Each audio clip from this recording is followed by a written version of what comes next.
বাচ্চারা, এখানে তো অনেকক্ষণ বিশ্রাম নিলাম, এবার চলো আমরা যাত্রা শুরু করি। হ্যাঁ মা, চলো। আজকে আমরা অনেক জায়গায় ঘুরে দেখব, আর অনেক মজার মজার খাবারও এনেছি। তবে তো খুব মজা হবে। মা, আমরা এখন খাবার খাবো না, আমি আর ভাই মিলে একটু ঘুরে আসছি। দেখো আয়শা, এখানকার জল কত পরিষ্কার, খুব ভালো লাগছে, তাই না? হ্যাঁ ভাই, তুমি ঠিকই বলেছ। আরে এটা কি ভাই? না, এখন আমি কি করব? তাড়াতাড়ি মাকে ডাকি। মা, তাড়াতাড়ি এসে দেখে যাও, ভাইকে কুমিরে নিয়ে গেছে। আরে, আয়েশা চিৎকার করছে কেন? দাঁড়াও আয়েশা, আমি এখনই আসছি। মা, আমি আর ভাই মিলে এখানে বসেছিলাম, হঠাৎ একটি বিশাল কুমির এসে আর ভাইকে ধরে নিয়ে যায়।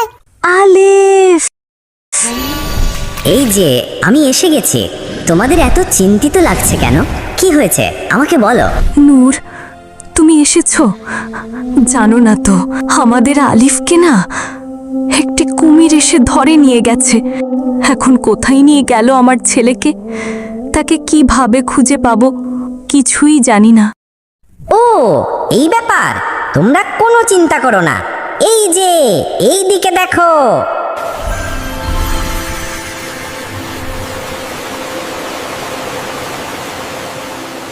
এটা জাদুর নৌকা।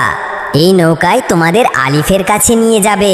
শোনো, আমি এখন একটি কাচের জার হয়ে যাচ্ছি, তোমরা আমাকে সাথে করে নিয়ে যাবে।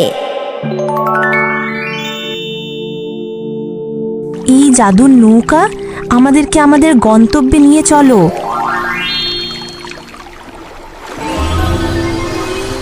আরে জাদুর নৌকা, তুমি থেমে গেলে কেন? তবে কি আমরা আলিফের কাছে যেতে পারবো না?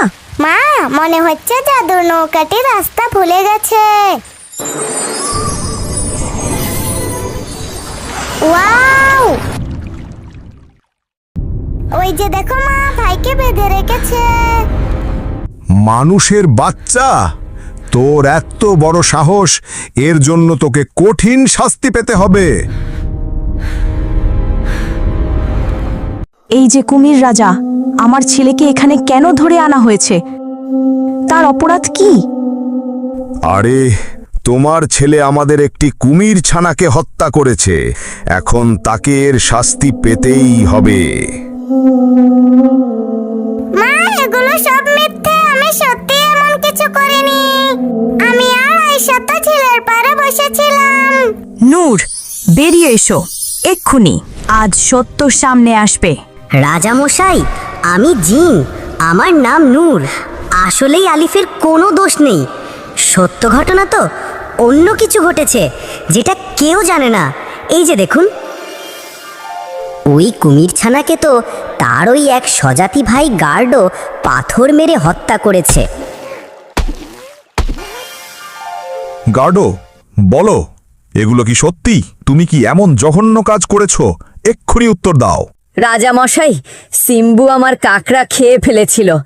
রাগের মাথায় আমি ভুল করেছি, আমাকে ক্ষমা করে দিন। কে? নিজের স্বজাতিকে হত্যা? তোর কোনো ক্ষমা নেই। সিপাহী, তাড়াতাড়ি সেই গার্ডোকে বেঁধে নিয়ে বন্দি করে রাখো, ওকে শাস্তি পেতে হবে। আর ওই নির্দোষ ছেলেটিকে এক্ষুনি মুক্ত করে দাও। কিন্তু মা, তোমরা এখানে আসলে কেমন করে? আমরা এখানে জাদু নৌকায় করে এসেছি, চলো আবার সেটাই চড়ে ফিরে যাব।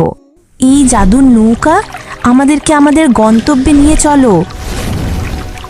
ওয়া!